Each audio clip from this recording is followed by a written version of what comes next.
Okay. All right. So last time we didn't finish everything, but the big takeaway last time was, so we're talking about arise, right? Talking about arise, which is within the same category as Gezel, but not as difficult to conquer as Gezel, right? And the big takeaway was that right, we're talking about Nikias. Nikias means cleansing yourself from things that are really forbidden. Right? We're not talking about things that are not forbidden. That's going to be Hasidus. That's going to be in the second half of this book, right? So, but the things that we're going to discuss now with the examples, and we saw, even though it's Machlokas, the Rambam and the Ramban, whether, for example, some kind of a negia, some kind of right, just affection, is osir even without the actual act of cohabitation, right? So according to the Ramban, it was the Rabbanan. According to the Rambam, possibly it was a deraisa, right?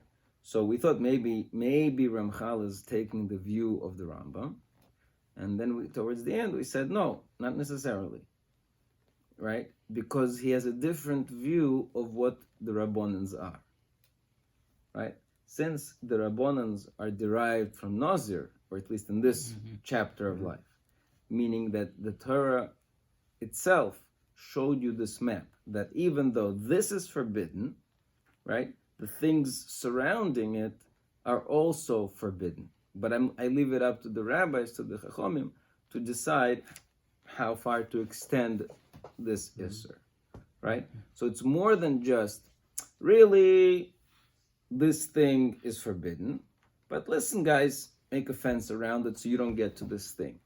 What he's saying in his picture of the Rabbanans, he's saying that no, the Rabbanans are really an extension of the Deoraisa, and they are forbidden because they're an extension of the Deoraisa.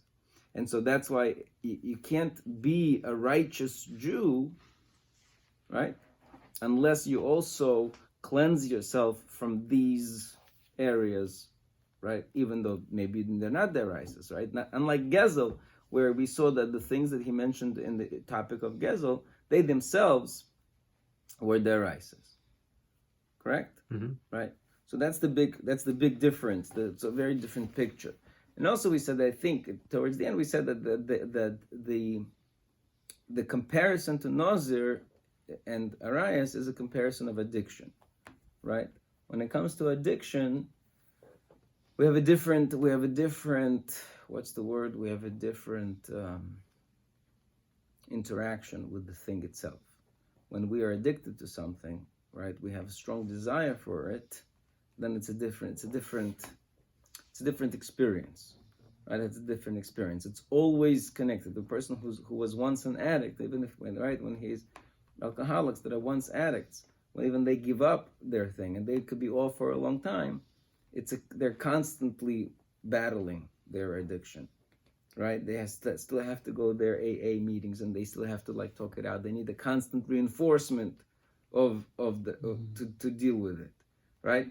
So we may not be alcoholics, we might not be drug addicts, but we have addictions to arise. We built in these addictions to these things, right? So therefore, we have to kind of approach it also with the same direction as an addict, right? So just like a Nazir is a type of an addict, and he's trying to fight it off by giving himself a free space from drinking, it's consuming yain, and then anything that comes along with it. So too, we are like addicts, and we have to.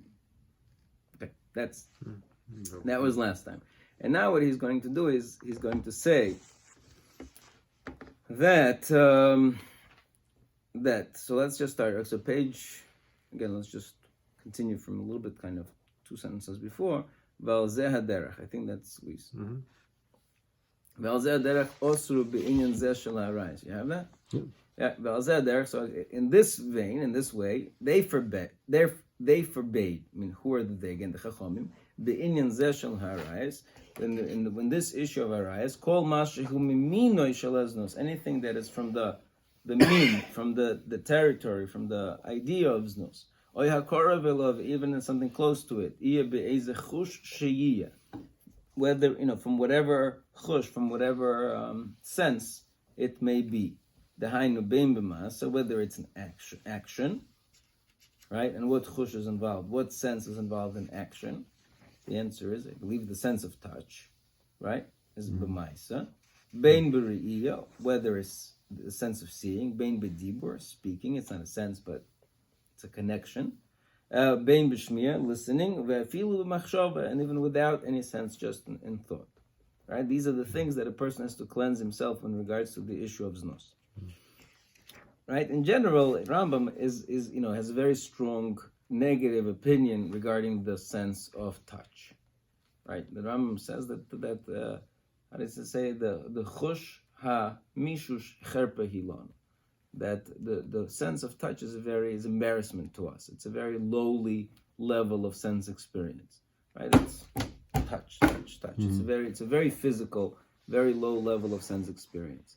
Right? Other senses are a little more elevated because yes, we are interacting with the physical world. Right? The purpose of senses is to connect with if we had no senses, we wouldn't be able to live our lives. We wouldn't be able to interact. Right? So we need senses to know where we are, what we're doing, right? How we're doing it. But the sense of touch is physical. I have to be in contact with the object. Other senses, are distant, right? There's a connection to, I see things far away, I hear things far away, I smell things far away. So they're much more, elevated, at least in the Rambam's worldview. Little child started right, everything is taste and the looks, right. Touch, right, and touch and taste in the Rambam is one sense. Taste is just an extension of touch, right? Okay. Anyways, so let's continue.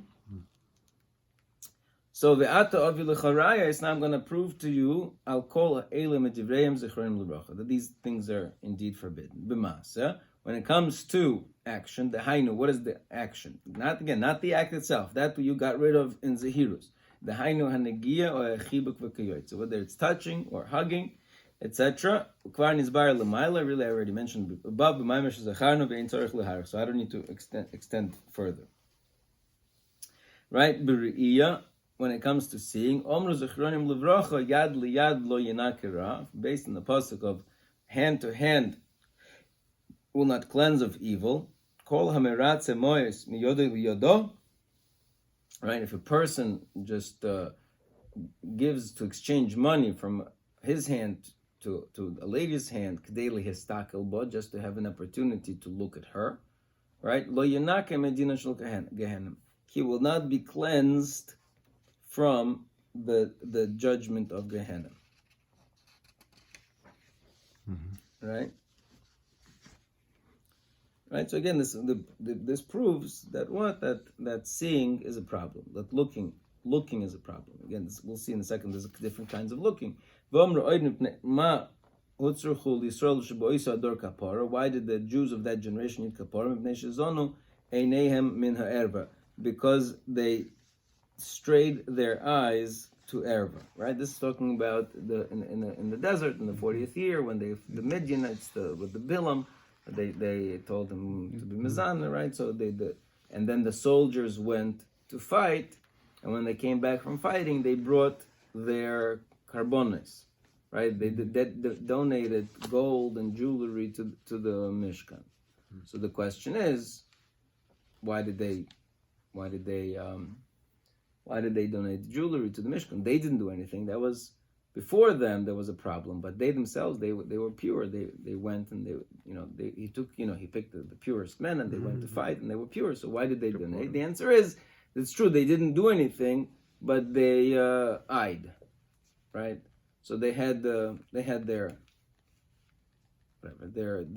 were enticed, right? So they needed even to be mechaper for that. Okay, so looking is also a problem. Okay. Omar Rav Sheshes. Rav Sheshes says further over there in the list of tachshitin that they brought, the jewelries that they brought, mipnei ma mono akos of tachshitin shebechutz im tachshitin shebifnim. Why does the Torah list all of the objects that they brought? And in the list of the objects, some of the objects are are female inner, like not garments, but inner jewelry, right? Inner jewelry, meaning not something they would display, right? So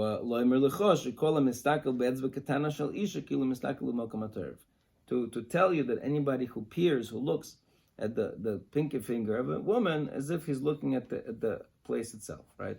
At her private parts. In other words, meaning the Torah didn't have to list anything that they brought. Okay, they brought jewelry. What's the point of listing? The point of listing is to show you that they brought all kinds of jewelry, to be mechaper for all kinds of thoughts that they did, including private jewelry, which again the kapara was that they had the issue. That was the kapara, I think. And so why did it just so talk about the private, right? The outer issue maybe wasn't so important as the private jewelry that was much more of a kapara for them. I think that's the point. And they're saying is no, it's to show you that it's not about really where the jewelry is located. It's about the person who's looking at the jewelry, right? So if a person is looking at an outer jewelry, or in other words, an outer beauty of a woman, but he has, illicit thoughts, dirty thoughts, so that's as if he's looking really at the. It's right. So it's not, or it's just as much about the what's the object of perception. How does it go? The object of perception as much as it about the person who's doing the perception, or the other way around. Whatever, you understand what I mean, right? Meaning, right? It's all about your intentions and your thoughts, right? So in other words, right? I mean, I guess. So in other words, we are. I mean, I guess for us this is pretty self-understandable that it's not. That it's not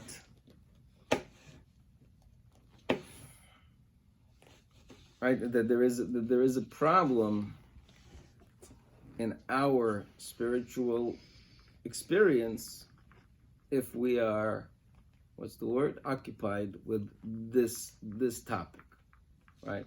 If these thoughts are antithetical to a spiritual growth person. Right, again, to such a degree, right?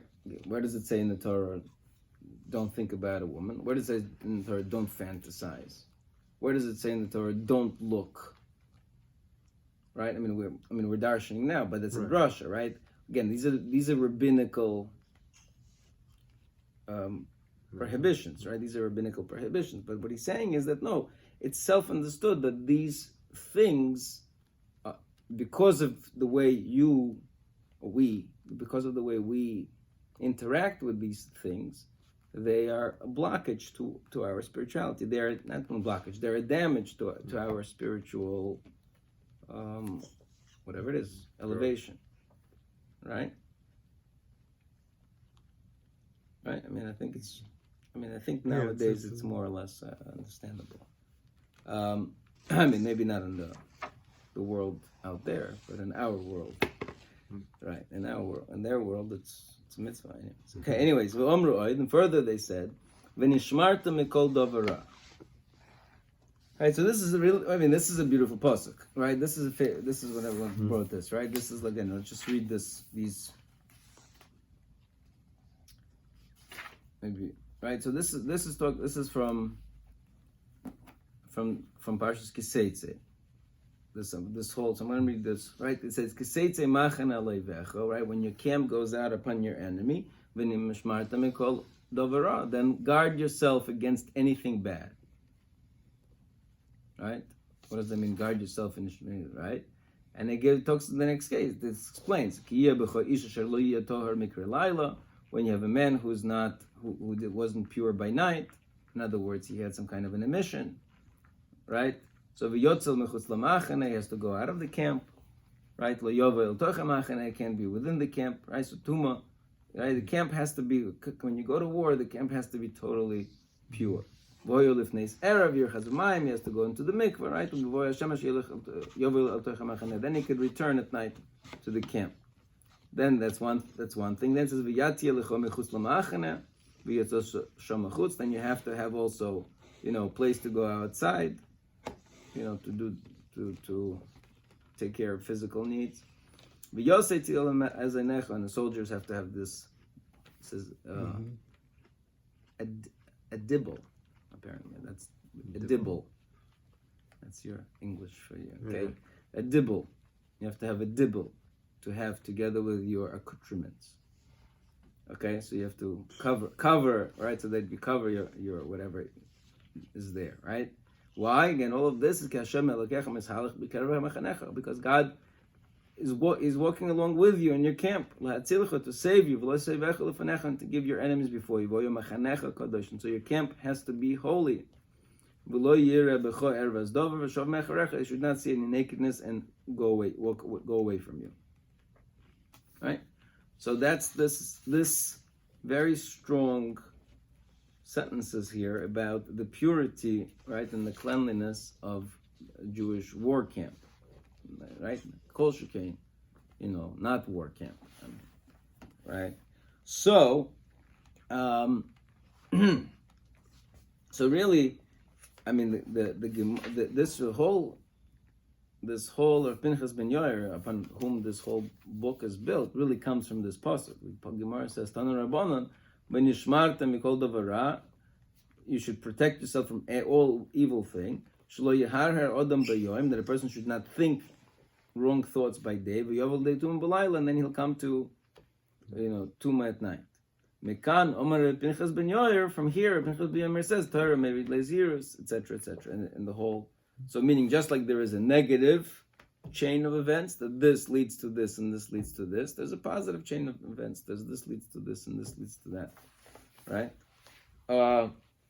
Okay, so that's. I mean, we'll probably come back to this connection another time. When Shmarta mikol davara, shelo yistakel odam beisha no, va'afilu hipnuya, that a person should not. This is Gemara Avodah Zarah, that a person should not look at a beautiful woman, va'afilu hipnuya, even if she is single, and be'eshes ish, va'afilu hi mechueres, and a person should not look at even at a married woman, even if she's not good looking.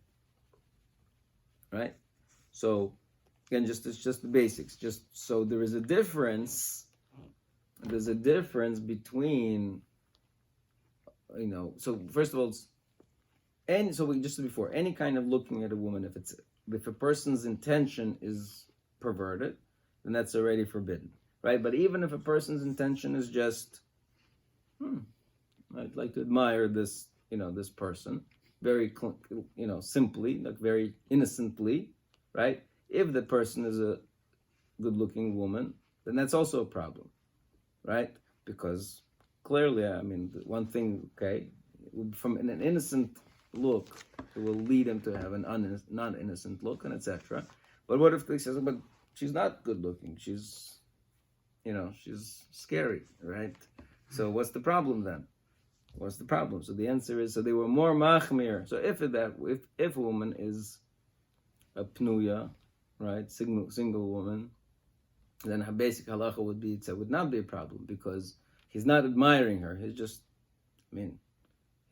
whatever. We're talking about it just looking, just plain parav look, right? Parav look. There's not such a big worry that a parav look on an unattractive woman is going to lead to wrong thoughts, right? On the other hand, on a married woman, they were machmir even in that situation, possibly because maybe he'll think about her with her husband, and he'll continue in that direction. So that's one. But I think in the Mishnah Berurah says that Bezman Hazeh, we're talking about a pnuya, a single woman who's not married. We're talking about it in those days where all of their women went to the mikvah, so she wasn't a nida. But if she's a nida, then she technically is an erva also. So then she would have the same status as a married woman. But I think that's maybe I'm wrong. I'm not sure. I'm not sure about that point actually. Okay. All right. Fine.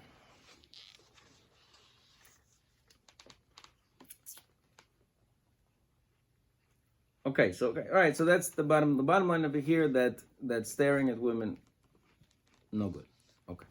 Be'inyan hadibur im ha'isha. What about with regards to speaking to a woman. Behedish, and also we said, we learned in Pirkei Avos, Kol Amar B'Sicha Mi'isha Goyim Ra Le'atzma. If anybody speaks too much to a woman, he will bring raw to himself. He'll bring evil to himself. What does that mean? So I guess he's learning.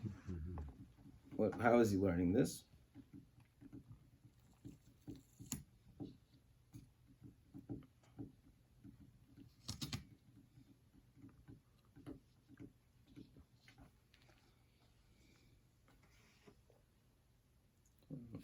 What happened here? Don't talk with a woman too much.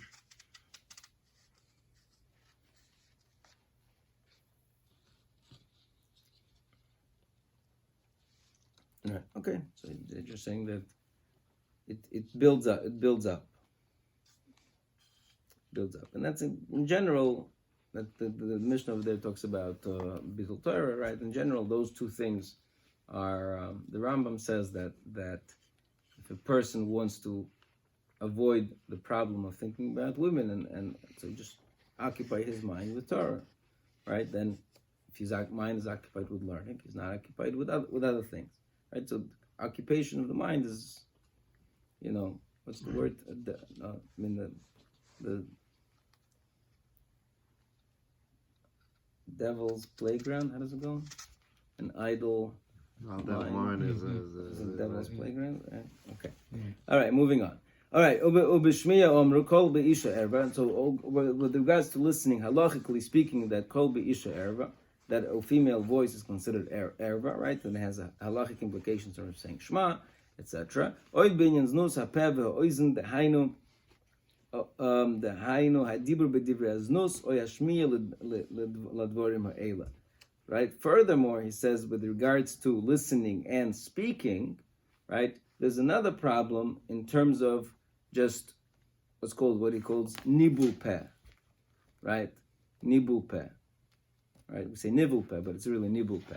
Nivul peh means perverse speech, right? So besides speaking to a woman, right, and besides listening to a woman, there is another problem of speaking and listening about the topic itself, right? That's nibul peh. Nibul peh is the discussion of dirty talk, right? B'divrei aznus, right? Kvar tzofchu kekruchya, they already cried like a crane.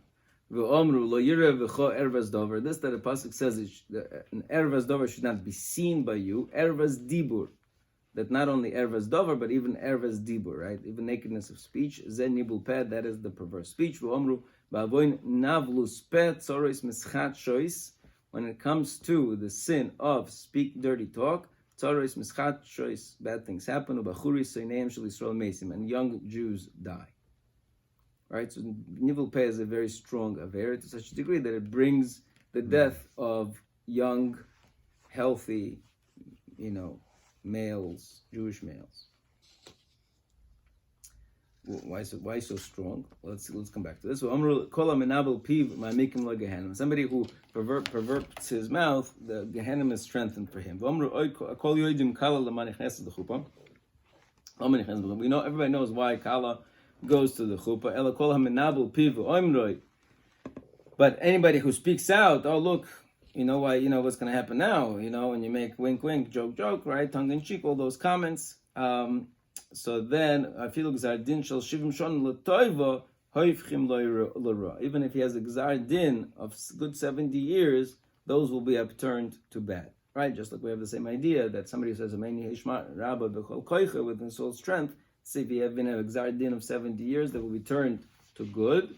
This is the opposite of that. That if you have 70 years of good and he has talks disgusting, then it's going to be turned to bad, right? Even a light talk between a man and his wife, they tell a person, they talk about the person at the time of his judgment, meaning everything is brought up when it comes to speech. And even if just listening to this, not even speaking, but even just listening to this, somebody who's quiet and just listens, he is like an angered, scorned of Hashem, he will fall there.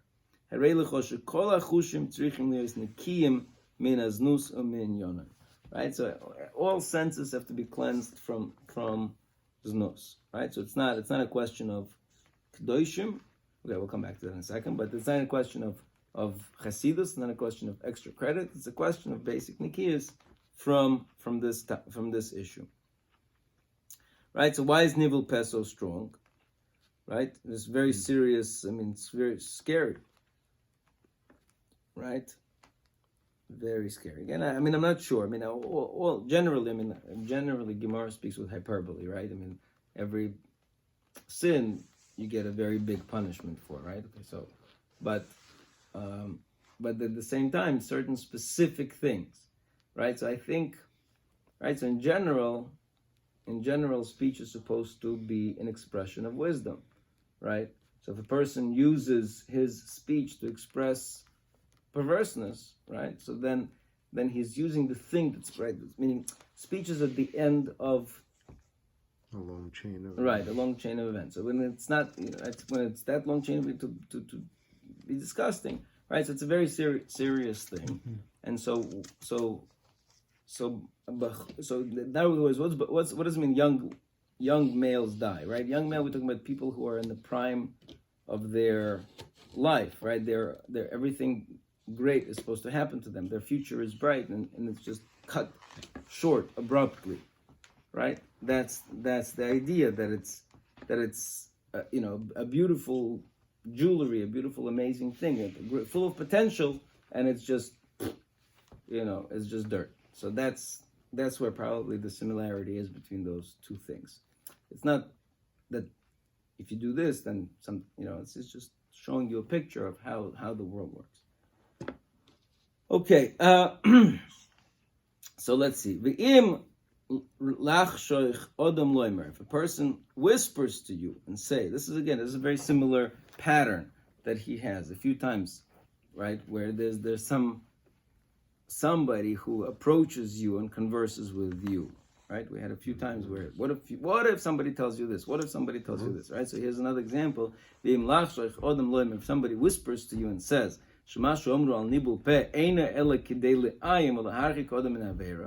that really, it's not true what you're saying, that nibul, perverse speech in itself, is bad. It's bad only because it will lead you to bad things. But in itself, it's great. It's just talk. It's just fun. It's nothing wrong with that. Or maybe when somebody who's like really hot-headed, somebody who has what we call the sex addiction, right? So for him, you got to stop talking about this thing because he can't control himself.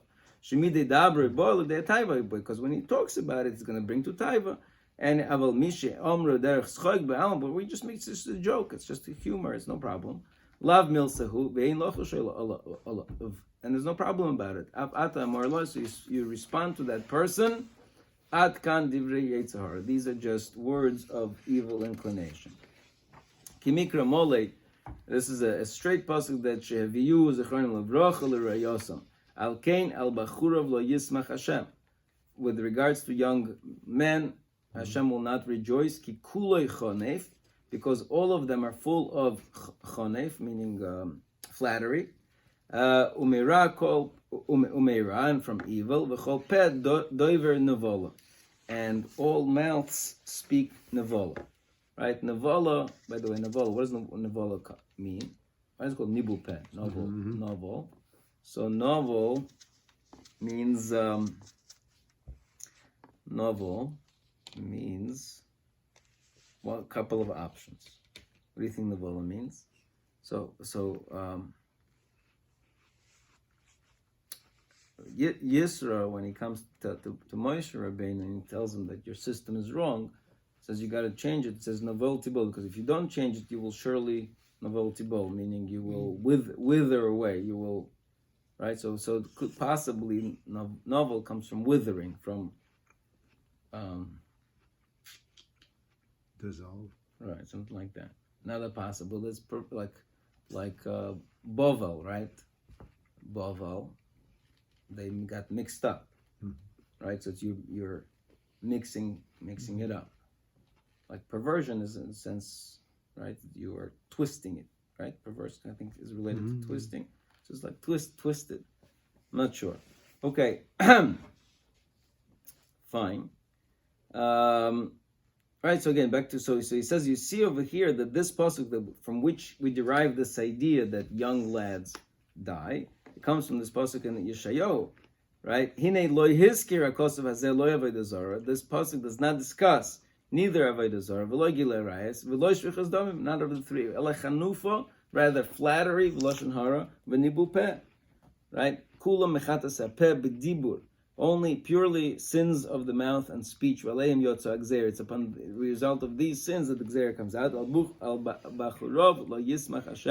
That with regards to the young lads, Hashem will not rejoice. And He will have no pity on the widows or on the orphans. That perverse speech, it's really the erva, the nakedness of the mouth. And it's because of it's comparable to znus and forbidden like znus. Besides the actual znus itself, it's an extension of it. Shafal pishi ein bohem kores or Mrs. Bezdin asurim hem isur atzmum. They are forbidden. Right. In addition to the fact that they bring. Yes, it's true that they could also bring to znus, but that's not the reason why they're forbidden. They're forbidden because they themselves is a degradation. Okay, inyan and nazir, and again, this is very similar to the whole nazir idea. Shezachru b'midush evenu l'mayla. Okay, b'inyan machshava, and finally, with regards to machshava, kvar omer b'tchilas habraysa shulono. Right, and you have to guard yourself from all evil thing. And it says there, person should not think by day and cause problems by night. Not only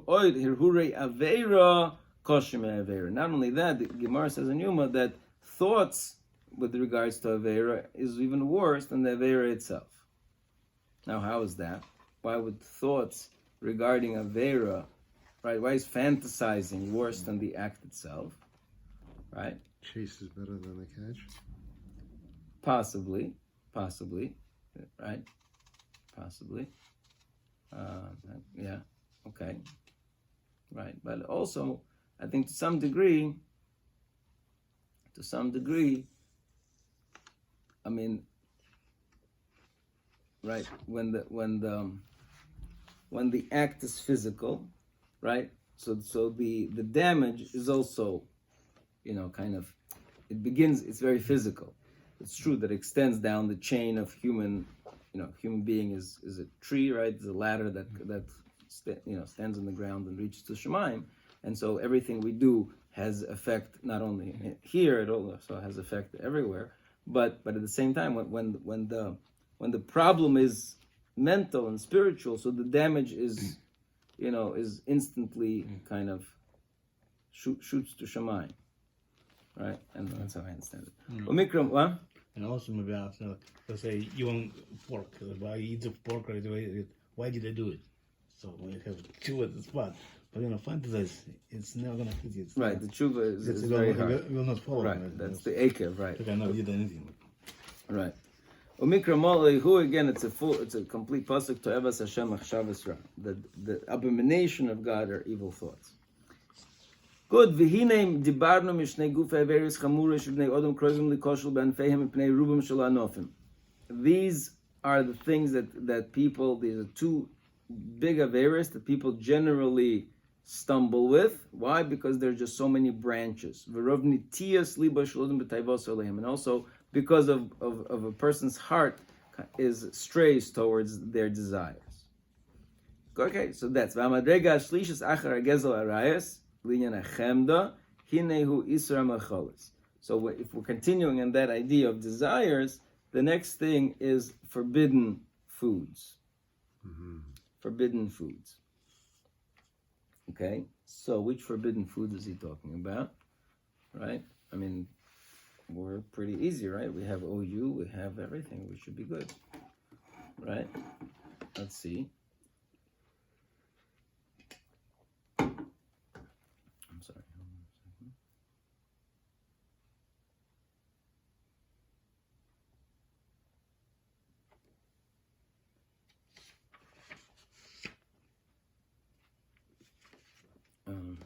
think I have to stop. Okay, pick up.